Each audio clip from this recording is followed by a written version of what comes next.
Bismillahirrahmanirrahim. Assalamu alaikum. Students, welcome to today's lecture of radionuclear chemistry. तो आज के lecture में हम जो टॉपिक डिस्कस करेंगे वो हमारी आउटलाइन में से है स्ट्रक्चर ऑफ द न्यूक्लियस। कुछ चीज़ें बेसिक हैं जो मैट्रिक इंटर से आपके नॉलेज में हैं कि न्यूक्लियस के जो है वो स्ट्रक्चर क्या होती है, कि उसके प्रोटॉन और न्यूट्रॉन होते हैं और उसके सराउंडिंग में क्या इलेक्ट्रॉन रिवॉल्व करते हैं। तो इसके अलावा इसकी कुछ डिटेल देखेंगे, इसके मॉडल्स जो इसकी स्ट्रक्चर को एक्सप्लेन करते हैं, कौन कौन से मॉडल जो है वो पुट फॉरवर्ड किए गए हैं for explaining the structure of nucleus. तो अगर हम देखें स्टार्ट लें स्ट्रक्चर ऑफ न्यूक्लियस से, तो क्या है, an atom consist of positively charge nucleus. के न्यूक्लियस क्या होता है, पॉजिटिवली चार्ज होता है which is surrounded by a cloud of electron that are negatively charge, and both are the positive and negative charge क्या करते हैं, एग्जैक्टली बैलेंस ईच अदर। ये एटम जो है वो इलेक्ट्रिकली न्यूट्रल होता है। अब न्यूक्लियस की अगर स्ट्रक्चर के अंदर देखें तो nucleus contains proton which are positively charged and neutrons which are neutral. So proton and neutrons are bound together by very strong forces which are very short range. ये जो न्यूक्लियस के अंदर प्रोटॉन और neutron है वो bound किए होते हैं बाय वेरी स्ट्रॉन्ग फोर्सेस, लेकिन उन फोर्सेस स्ट्रॉन्ग तो हैं लेकिन उनकी नेचर क्या है कि वो बहुत शॉर्ट रेंज के ऊपर ऑपरेटिव है, 2 to 3 फेम्टोमीटर। तो इस वजह से ये क्या है, इन न्यूक्लियस को मेंटेन रखते हैं। सो यहाँ पे अगर हम देखें कि आमतौर पे हमारा क्या कंसेप्ट होता है कि इलेक्ट्रोस्टैटिक फोर्सेस ऑफ अट्रैक्शन होती हैं between positively charge species and negatively charge species, जैसे कि हम कह सकते हैं प्रोटॉन एंड इलेक्ट्रॉन के दरमियान होती हैं। तो इलेक्ट्रॉन चूंकि नेगेटिव चार्ज है और प्रोटॉन क्या है, पॉजिटिव चार्ज है। लेकिन यहाँ पे जो दोनों जो स्पीशीज है उनमें से एक सिर्फ पॉजिटिवली चार्ज है और दूसरा न्यूट्रल है। तो इलेक्ट्रोस्टैटिक फोर्सेस तो हो नहीं सकती, तो फिर किस तरह की फोर्सेस हैं जो इस न्यूक्लियंस को न्यूक्लियन यानी कि प्रोटॉन और न्यूट्रॉन्स को इंटैक्ट रखती हैं। तो वो इसमें डिस्कस करेंगे आगे चल के। तो दीज पार्टिकल जो हैं वो neutrons and protons, neutrons and protons क्या है, इनको कलेक्टिवली कहा जाता है these are nucleons. So size of nucleus क्या है, very small as compared to overall size of atom। क्या फिगर है, 10 to power minus 15 metre. Nucleus का साइज बहुत स्मॉल है अगर हम ओवरऑल साइज ऑफ एटम को कंसीडर करें, लेकिन इसके बावजूद क्या, yet most of the mass of an atom is concentrated in nucleus. के साइज स्मॉल नेग्लिजिबल बहुत स्मॉल होने के बावजूद जो है वो मोस्ट ऑफ द एटम जो है वो न्यूक्लियस के अंदर कंसंट्रेट करती है। तो इस वजह से कि न्यूक्लियस हैज हाई डेंसिटी। और अगर हम देखें न्यूक्लियस के जो या एक एटम के जितने भी पार्टिकल हैं उनकी मास क्या है, मास का कंपैरिजन करें तो न्यूट्रॉन की मास क्या है 1.00893 AMU atomic mass unit, proton की भी इसी तरह 1.00758। तो न्यूट्रॉन एंड प्रोटॉन की मास क्या है 1 की रेंज में।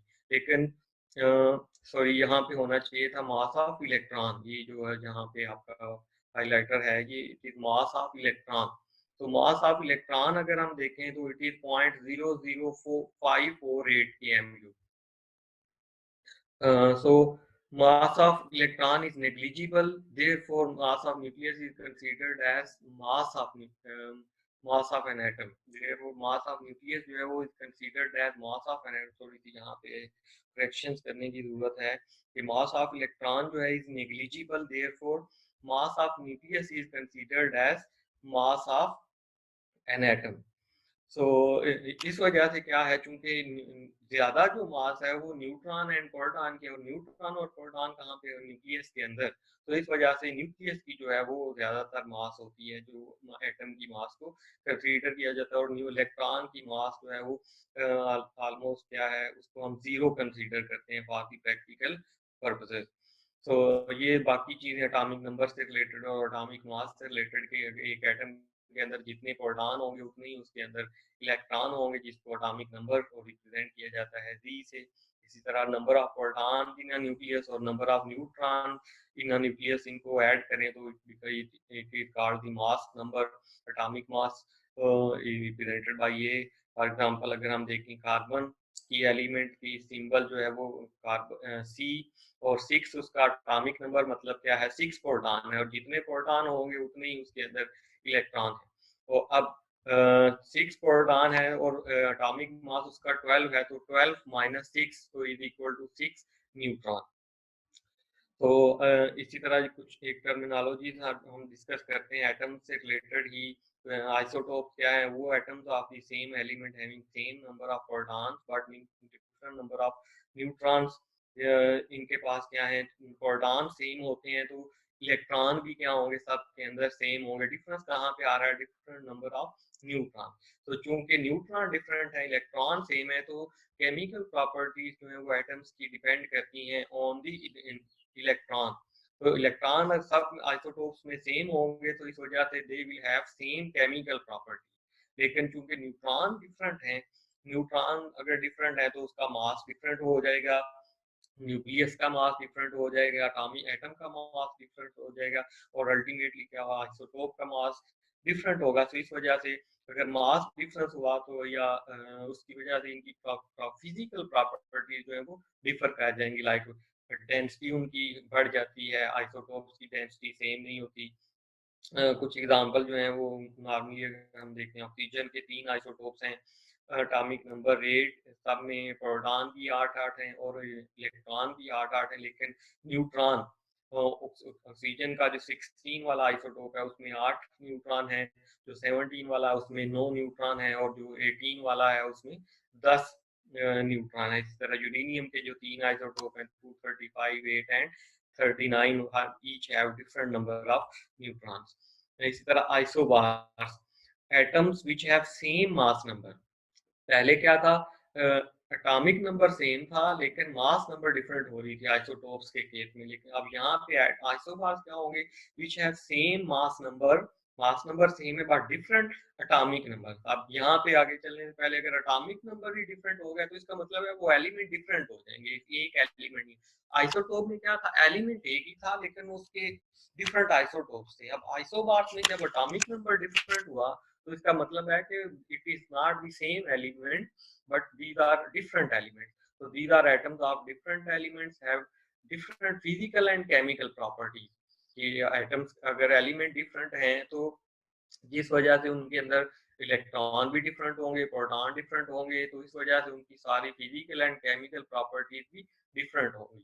अगर हम देखें तो एग्जांपल में अगर जर्मेनियम और सिलीनियम, जर्मेनियम के क्या है 32 एटॉमिक नंबर और मास क्या है 76, सिलीनियम 34 एटॉमिक नंबर और मास क्या है 70। तो चूंकि एटॉमिक मास सेम है तो ये आइसोबार्स हैं एक दूसरे के, लेकिन एटॉमिक नंबर चूंकि डिफरेंट है तो दीज आर डिफरेंट एलिमेंट्स। इसी तरह चार जो एलिमेंट्स हैं, चार की सीरीज है, टेलुरियम, लेड, बिस्मथ और कोलमियम। हर एक डिफरेंट एलिमेंट है और सबका एटॉमिक मास सेम 210 है। तो दीज आर कॉल्ड आइसोबार्स, वो एटम जिनका मास नंबर सेम हो लेकिन डिफरेंट एटॉमिक नंबर होगा। इसी तरह isotone, isotone atoms having same number of neutron but different number of proton, वो एटम जिनके न्यूट्रॉन भी सेम होंगे। आइसोटोप में हमने क्या कहा था कि उनके न्यूट्रॉन डिफरेंट है, न्यूट्रॉन डिफरेंट है लेकिन प्रोटॉन सेम है। लेकिन आइसोटोप में क्या आ जाएगा कि having same number of neutrons but different number of protons. Example silicon और फास्फोरस। तो अब क्योंकि इसका एटॉमिक नंबर भी दोनों का डिफरेंट, एटॉमिक मास भी डिफरेंट, लेकिन दोनों में प्रोटॉन सेम है, तो इस वजह से these are isotones of each other. अब आते हैं जी स्ट्रक्चर ऑफ न्यूक्लियस जो हम डिस्कस कर रहे हैं आज के, तो उसके कौन कौन से मॉडल हैं जो उसकी स्ट्रक्चर को एक्सप्लेन करते हैं। तो दो मॉडल को डिस्कस करेंगे। पहला जो है वो लिक्विड ड्रॉप मॉडल, नाम से ही आइडिया हो रहा है लिक्विड ड्रॉप, कि न्यूक्लियस को हम किस तरह कंसीडर करेंगे, just like similar to drop of liquid. अब जिस तरह लिक्विड के ड्रॉप की प्रॉपर्टीज होती हैं उसी तरह उसको न्यूक्लियस की प्रॉपर्टीज के साथ कंपेयर करेंगे। फॉर एग्जांपल लिक्विड अगर हम देखें तो एक अगर कंटेनर में है तो कहीं से थोड़ा सा अगर वो किसी जगह से लीक हो रहा है तो एक ड्रॉप अगर छोटा बन रहा है तो उसकी जो है वो उसको सरफेस टेंशन का इफेक्ट उसके ऊपर कम होगा, उसकी शेप स्फेरिकल होगी। तो उसका जो है वो फॉल ऑफ होना, वो देर से गिरेगा, लेकिन अगर ड्रॉप बड़ा जब हो जाता है तो उसकी शेप भी डिस्टॉर्ट हो जाती है, क्योंकि सरफेस टेंशन का इफेक्ट डिफरेंट हो गया, तो शेप डिस्टॉर्ट हो गई, तो उसके साथ ही उसकी जो है वो फोर्सेस जो हैं, जो उसको लिक्विड के साथ या किसी भी सब्सटेंस के साथ इंटैक्ट रखी हुई थी, वो भी डिफर कर जाएंगी। तो इस एस्पेक्ट से इसको डिस्कस करेंगे कि nucleus is similar to liquid drop. So nucleus is described in terms of liquid drop. A small liquid drop is almost spherical. उसकी शेप क्या होती है, छोटा अगर ड्रॉप होगा तो वो spherical होती है, और which is held to near neighbors by short range attractive forces. तो dipole forces भी हो सकती हैं, फिर वो attractive forces की वजह से वो हेल्ड किया होता है अपने नेबरिंग मॉलिक्यूल से, लेकिन वो molecule of liquid which is at the edge of the drop, कि वो जो ड्रॉप के एक ड्रॉप के अंदर बहुत सारे मॉलिक्यूल्स होंगे, तो वो जो एज के ऊपर है उसके ऊपर एक हर तरफ से अट्रैक्टिव फोर्स एक्ट नहीं कर रही होंगी, बल्कि क्या होगा, वो जो attractive forces on one side होंगी वो उसके ऊपर एक्ट कर रही होंगी, दूसरी साइड वाली जो है उसके ऊपर एक्ट नहीं कर रही होंगी। इस फिनोमेना को क्या नाम दिया जाता है, known as surface tension effect. तो इस वजह से जो एच के ऊपर ड्रॉप है उसकी प्रॉपर्टीज डिफरेंट होंगी देन दी मॉलिक्यूल, एच के ऊपर जो मॉलिक्यूल है उसकी प्रॉपर्टीज डिफरेंट होंगी then the molecule that are present inside the drop. So a large liquid drop elongated and thus needs only little disturbance to break into pieces. कि जब जो drop बड़ा हो जाता है तो वो उसकी शेप डिस्टॉर्ट होके वो इलांगेट हो जाता है। अब वो इलांगेट हो गया तो कॉमन फिनोमेना हम ऑब्जर्व करते हैं कि उसको अगर हम थोड़ी सी भी डिस्टर्बेंस करेंगे तो वो उसकी जो इंटरेक्शंस हैं वो ब्रेक हो जाएंगी और it will break into pieces. तो सिमिलर वे में जैसे जब ड्रॉप छोटा था तो उसकी अट्रैक्शन ज्यादा थी, उसका ब्रेक होना मुश्किल था, यानी कि वो स्टेबल न्यूक्लियस था। अब जब ड्रॉप बड़ा हुआ, यानी कि एटम बड़ा हुआ, न्यूक्लियर एटॉमिक नंबर बढ़ा, एटॉमिक मास बढ़ा, तो वो सिमिलर टू ड्रॉप, वो जो एटम है उसका भी क्या हुआ कि उसकी शेप डिस्टर्ब हो गई, यानी कि वो अनस्टेबल हो गया। थोड़ी सी हमने उसको एक्सटर्नल डिस्टर्बेंस दी तो वो ब्रेक हो गया इनटू पीसेस। जैसे हम डिस्कस करके आए हैं लास्ट लेक्चर में कि रेडियो एक्टिव एलिमेंट्स, कि जो एलिमेंट स्टेबल होते हैं वो रेडियो एक्टिविटी शो नहीं करते, लेकिन जो रेडियो एक्टिव शो करते हैं, रेडियो एक्टिव नेचर है, वो एटम्स अनस्टेबल होते हैं। यानी और वो कौन से होते हैं, हमने कहा कि 84 के बाद जो एटॉमिक नंबर है वो वाले जो हैं वो अनस्टेबल होते हैं, यानी कि बड़े वाले एलिमेंट्स जो हैं जो है वो रेडियो एक्टिव होते हैं, क्योंकि वो उनका साइज बड़ा हो जाता है similar to larger liquid drop, इस वजह से उसकी फोर्सेस ऑफ अट्रैक्शन डिस्टर्ब हो जाती हैं, कम हो जाती हैं, और उसको ब्रेक करना इजी हो जाता है। In a similar way, nucleus is held together by short range forces, जिसको हम नाम देते हैं एक्सचेंज ऑफ पाई मेसन्स। इसको आगे चल के हम डिस्कस भी करेंगे कि किस तरह न्यूक्लियस के अंदर जो पार्टिकल्स हैं वो एक दूसरे के साथ हेल्ड होते हैं। दो प्रोटॉन के ऊपर पॉजिटिव चार्ज है तो उनको तो फिर रिपेल करना चाहिए, लेकिन फिर भी हम कह रहे हैं कि उसके अंदर अट्रैक्टिव फोर्सेस हैं, तो these are the pi mesons, एक न्यूक्लियस के पार्टिकल्स हैं, उनकी वजह से ये अट्रैक्टिव फोर्सेस डिवेल्प होती हैं। So surface tension effect ensures that small nuclei are spherical. As mass of nucleus increases, the repulsion between protons also increases more rapidly than attractive forces. Attractive forces की बजाय start करते हैं। हमने shell model discuss किया था इसका, nucleus की structure से रिलेटेड। तो अब देखेंगे कौन कौन से फैक्टर्स हैं जो इस शेल स्ट्रक्चर को, ये शेल मॉडल को एक्सप्लेन करेंगे। तो चूंकि हमने कहा कि शेल जिस तरह इलेक्ट्रॉन्स हैं वो अरेंज होते हैं इन दी डिफरेंट शेल या डिफरेंट एनर्जी लेवल, तो सेम उसी तरह जो है वो न्यूक्लियॉन्स यानी कि प्रोटॉन्स और न्यूट्रॉन या न्यूक्लियस के अंदर जितने पार्टिकल हैं वो भी इसी तरह डिफरेंट एनर्जी लेवल्स में अरेंज्ड होते हैं। तो अगर हम इलेक्ट्रॉन की बेस पे जो अरेंजमेंट ऑफ एलिमेंट है उसको देखें पीरियोडिक टेबल के अंदर, तो जब भी जब भी पी का शेल कंप्लीट होता है at the halogen at the noble gases, तो वो जो एलिमेंट्स जितने भी हैं वो स्टेबल होते हैं, वो इनर्ट होते हैं, वो यानी कि वो periodicity शो करते हैं। एक खास इंटरवल के बाद जो एलिमेंट आता है उसकी प्रॉपर्टीज अपने अबव जो अपने टॉप के ऊपर एलिमेंट है उसके साथ मैच करती है। लाइक हीलियम जो है उसकी प्रॉपर्टीज जो है वो नियॉन से मैच करती हैं, जैसे कि किस वजह से मैच करती हैं कि दोनों की इलेक्ट्रॉनिक अरेंजमेंट सेम हो जाती है। इसी तरह सोडियम की प्रॉपर्टीज पोटाशियम से मैच करती हैं, क्योंकि उनकी इलेक्ट्रॉनिक अरेंजमेंट सेम है। सो इसका मतलब क्या है कि अगर इलेक्ट्रॉनिक अरेंजमेंट सेम होती है तो एलिमेंट्स जो है वो पीरियोडिसिटी शो करते हैं, जो हम पीरियोडिक टेबल में देखते हैं। तो अगर उसी को हम कोरिलेट करें इसके साथ न्यूक्लियॉन्स के साथ, कि अगर न्यूक्लियॉन्स हम कहते हैं कि डिफरेंट एनर्जी लेवल्स में हैं, तो इसका मतलब है कि उनको भी पीरियोडिसिटी शो करनी चाहिए। तो वो चीज़ अगर हम देखें तो कुछ एलिमेंट्स ऐसे हैं जिनके अंदर certain combination of neutron and proton are particularly stable, के कुछ जिनके अंदर एक खास कम्बिनेशन ऑफ न्यूट्रॉन और प्रोटॉन का होगा तो वो एलिमेंट स्टेबल होते हैं। जैसे हर वो एलिमेंट जिसका एटॉमिक नंबर इवन है वो मोर स्टेबल है देन इट्स नेबरिंग एलिमेंट जिसका एटॉमिक नंबर क्या है, ऑड है। इस रूल को कहा जाता है हॉकिंस रूल।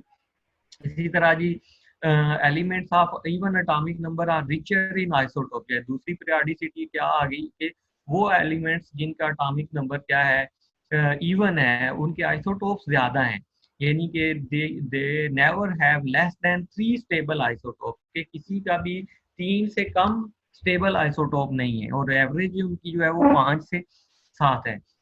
लेकिन इसके मुकाबले में अगर हम ऑड एटॉमिक नंबर वाले एलिमेंट्स देखें तो उनके पास they have only one stable isotope, और उनके आइसोटोप कभी भी क्या है मोर देन 2 नहीं होते। तो ये अगेन पीरियोडिसिटी आ रही है based on the atomic number. Then number third क्या है, there is tendency for number of neutron and proton to be even, के एलिमेंट्स के अंदर जो है वो न्यूट्रॉन और प्रोटॉन ये टेंडेंसी शो करते हैं कि they want to be in even number, तो क्योंकि इवन नंबर वाले जो है वो स्टेबल होते हैं।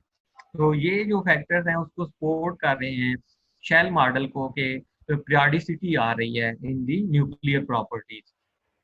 So this just that nucleons may be paired in similar way to electrons in atomic and molecular orbital, के जैसे इलेक्ट्रॉन जो है वो atomic and molecular orbital में होते हैं, यानी कि डिफरेंट एनर्जी लेवल्स में होते हैं। इसी तरह न्यूक्लियॉन्स भी क्या है, पेयर्ड होते हैं सिमिलर टू इलेक्ट्रॉन्स। इसी तरह हम पीछे लास्ट लेक्चर में हमने डिस्कस किया था कि मैजिक नंबर क्या होता है, कि वो न्यूक्लियाई जिनके पास क्या है एक खास नंबर होगा उनका लाइक मैजिक नंबर, तो वो क्या होंगे, एक्स्ट्रा स्टेबल होंगे। उनका एटॉमिक नंबर अगर 2 होगा, 8, 20, 28 तो, या 82 और 126 वाले, तो ये एक्स्ट्रा स्टेबल हैं। तो अब इसमें अगर मजीद स्टेबिलिटी आती है कि जब मैं एटॉमिक नंबर के अलावा both the number of neutron and proton are magic number, the nucleus is very much stable. Like अगर हम लेड को देखें तो उसका एटॉमिक नंबर क्या है, 82, अगेन मैजिक नंबर है तो स्टेबल है। लेकिन जब उसका न्यूट्रॉन का नंबर देखते हैं कि atomic mass minus atomic number, तो 126 जो न्यूट्रॉन आ रहे हैं वो भी मैजिक नंबर में है। तो इस वजह से लेड क्या है, it is an extra stable element as compared to its corresponding या neighboring elements। ये हमने टेबल ऑलरेडी डिस्कस किया हुआ है कि number of neutron proton and stable nuclei, के न्यूक्लियाई के अंदर अगर न्यूट्रॉन इवन नंबर में होंगे, प्रोटॉन इवन नंबर में होंगे, तो कितने न्यूक्लियाई ऐसे हैं कि उनके आइसोटोप्स जो हैं वो स्टेबल हैं। मसलन अगर हम देखें इवन इवन वाले 164 स्टेबल आइसोटोप हैं, इवन ऑड वाले 55, और आड आड जिनमें एटॉमिक नंबर प्रोटॉन भी आड है, न्यूट्रॉन भी आड है, सिर्फ 4 हैं आइसोटोप। तो इसका मतलब क्या है कि वो न्यूक्लियाई जो है वो प्रेफर करते हैं या स्टेबल होते हैं जिनका इवन रूल को फॉलो करते हैं।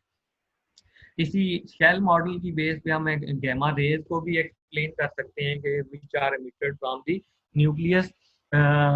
हमने हमारा क्या कंसेप्ट है कि जब भी इलेक्ट्रॉन को एनर्जी मिलती है तो वो एक्साइटेड स्टेट में चला जाता है, और जब वो एक्साइटेड स्टेट से वापस ग्राउंड स्टेट में आता है तो वो रेडिएशन एमिट करता है in the form of energy. तो न्यूक्लियस से भी तो गामा रेज निकलती हैं, तो वो फिर किस तरह निकलती हैं? तो ये बिलीव किया जाता है इस शेल मॉडल की बेस पे कि when nucleon in excited state, के न्यूक्लियस के अंदर जो न्यूक्लियन एक्साइटेड स्टेट में गए हैं, हायर एनर्जी लेवल में गए हैं, वो जब फॉल करते हैं टू लोअर एनर्जी लेवल, तो उसी तरह इलेक्ट्रॉन की तरह they also emit the energy in the form of gamma rays. तो ये जो शेल मॉडल है वो उसको गामा रेज की एमिशन को भी एक्सप्लेन कर रहा है। अच्छा, अब दो मॉडल हमने डिस्कस किए, लिक्विड ड्रॉप मॉडल और shell drop model. Shell model, तो इनमें कौन सा ज्यादा एक्सेप्टेबल है या दोनों ही क्या है, रिलायबल है? तो इस सिलसिले में क्या है कि कुछ न्यूक्लियर प्रॉपर्टीज जो हैं वो क्या कहती हैं कि nucleons are free to move, कि वो प्रॉपर्टी उसकी बेस पे एक्सप्लेन होती है कि अगर न्यूक्लियंस को हम फ्री कंसीडर करें, like particles and the liquid drop. So, some nuclear properties imply the nucleons are free to move within nucleus, लेकिन कुछ बाकी जो प्रॉपर्टी हैं वो सजेस्ट करती हैं कि nucleon exist in energy level. तो दोनों ही जो मॉडल हैं वो क्या है, न्यूक्लियस की प्रॉपर्टीज को एक्सप्लेन करते हैं। तो ये था जी दो मॉडल जो हमने न्यूक्लियस की स्ट्रक्चर से रिलेटेड डिस्कस किए।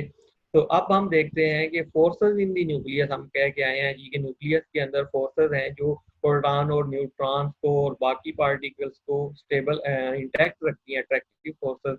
तो न्यूक्लियस के अंदर अगर अट्रैक्टिव फोर्सेस ज्यादा होंगी तो न्यूक्लियस स्टेबल होगा। तो वो फोर्सेस कहाँ से डिवेल्प होती हैं?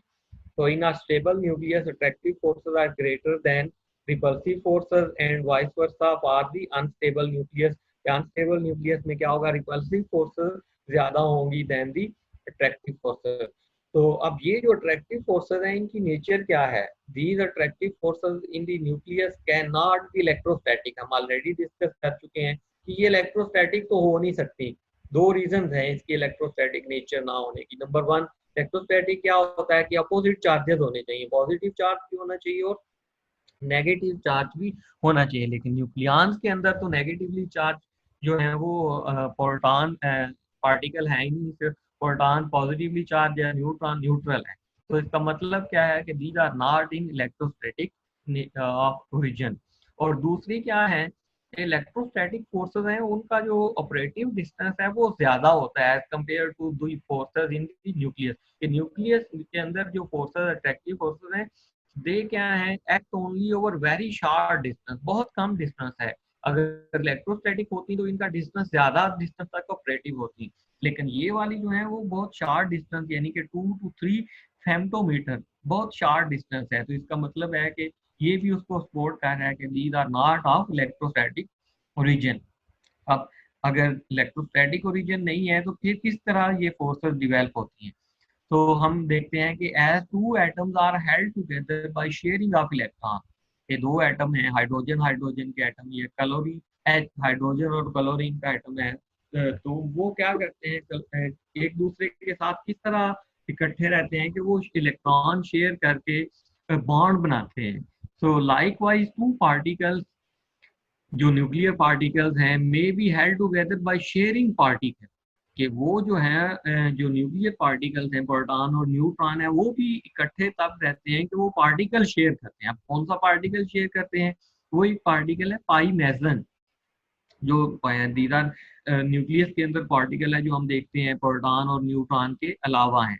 तो ये जो मेसन्स के पार्टिकल हैं वो उनकी नेचर क्या हो सकती है, वो पाई पॉजिटिव भी हो सकते हैं, पाई नेगेटिव भी हो सकते हैं और पाई न्यूट्रल भी हो सकते हैं। तो ये जो मेसन्स है एक्चुअली ये जो है वो प्रोवाइड रिस्पॉन्सिबल है for the attractive forces in the nucleus. So exchange of pi negative and pi positive account for the binding energy between neutron and proton के। जब एक्सचेंज होता है पाई नेगेटिव एंड पाई पॉजिटिव, तो ये जो है वो बाइंडिंग एनर्जी न्यूट्रॉन और प्रोटॉन को बाइंड करने के रिस्पॉन्सिबल है।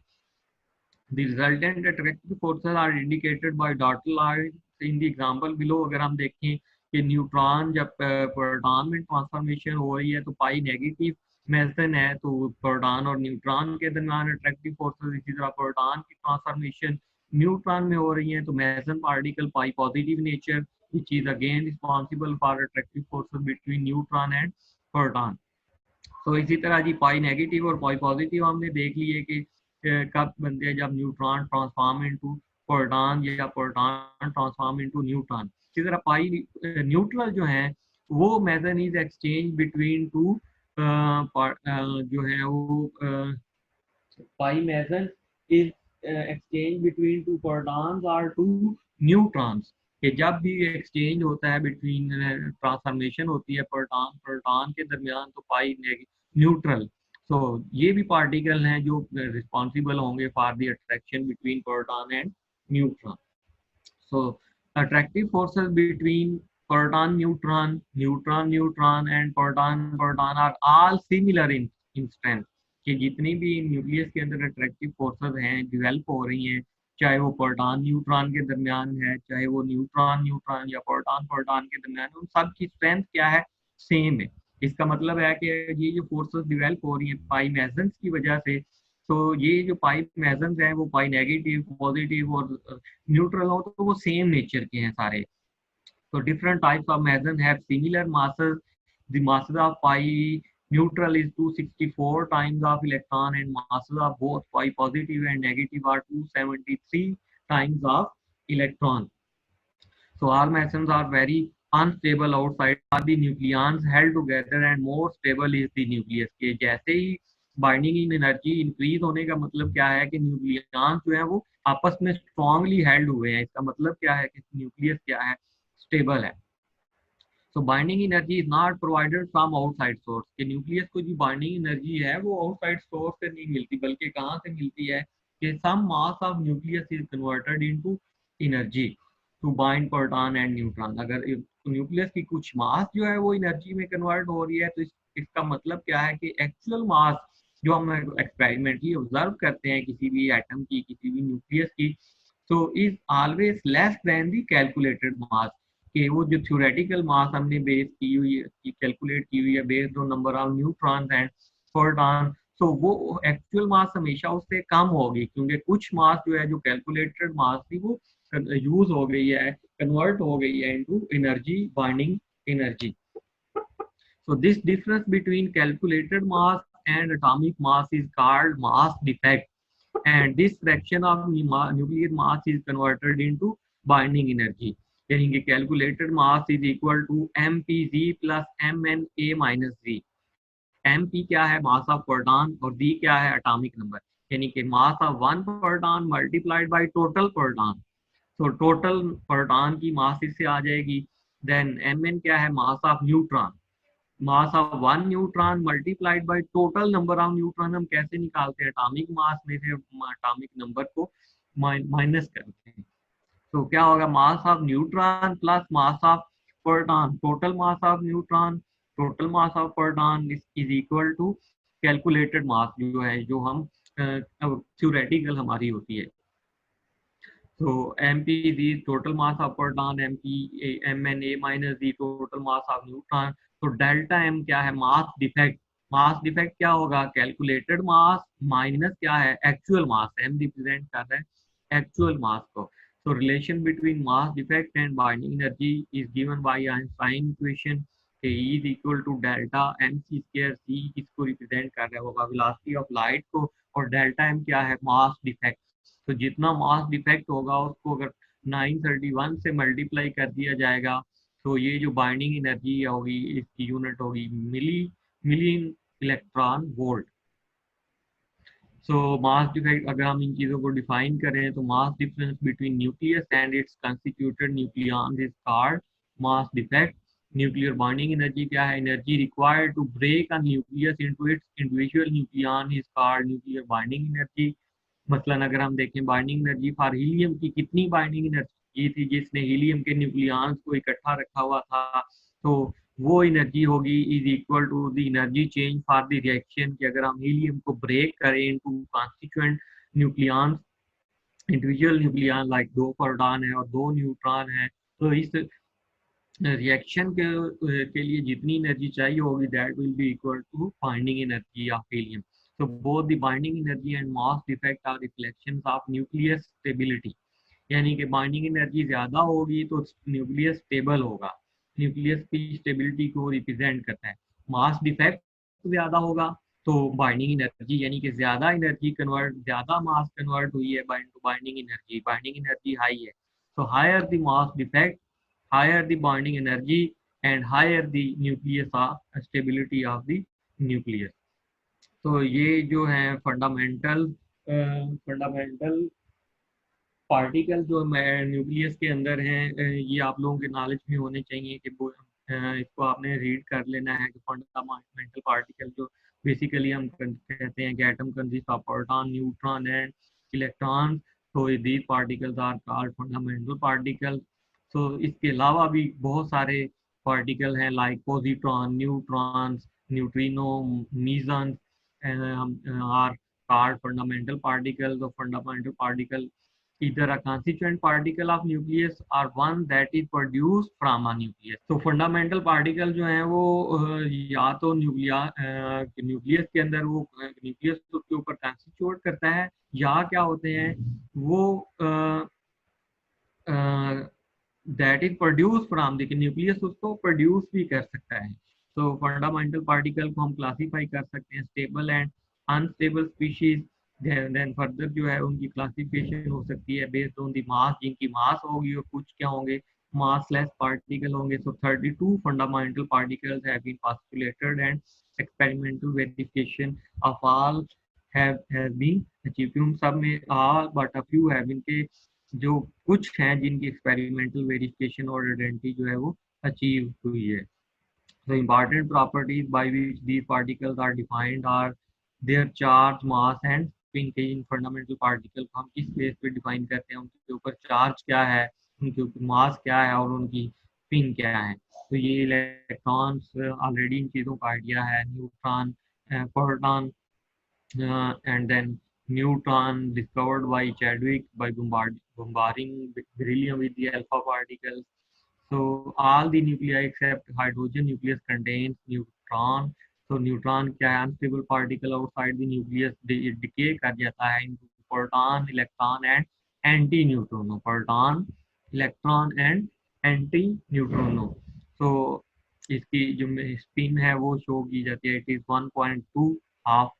देन पॉजिट्रॉन क्या है, it is an anti particle for electron, यानी कि उसके ऊपर इलेक्ट्रॉन के ऊपर नेगेटिव चार्ज है।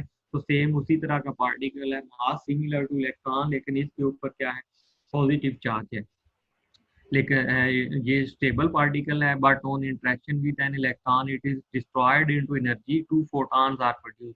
कि जब पॉजिट्रॉन और इलेक्ट्रॉन आपस में कंबाइन करते हैं तो दोनों डिस्ट्रॉय हो जाते हैं और 2 पैकेट्स ऑफ एनर्जी जो है वो प्रोड्यूस करते हैं। तो इस प्रोसेस को नाम दिया जाता है एनिहिलेशन रिएक्शन।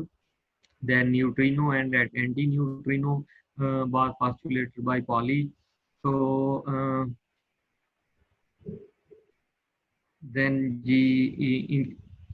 मीज़ान क्या है, in an attempt to explain earlier nuclear forces. Again कि वो जो न्यूक्लियर फोर्सेस को एक्सप्लेन करने की जो अटेम्प्ट की थी एक साइंटिस्ट था Yukawa in 1934 postulated the existence of yet another particle with a mass। कि ये जो मीज़ान है इनकी मास का intermediate between that of electron and that of proton. और 1937 के अंदर एक्सपेरिमेंटल एविडेंस फ्रॉम कॉस्मिक रे studies was obtained by Anderson for the existence of both positive and negative particles। के पाई पॉजिटिव भी हैं और पाई नेगेटिव भी हैं। सो प्रॉपर्टीज ऑफ फंडामेंटल पार्टिकल जो है उनकी जो सिंबल, उनका चार्ज और मास या स्पिन जो है वो ये टेबल में समराइज की गई है।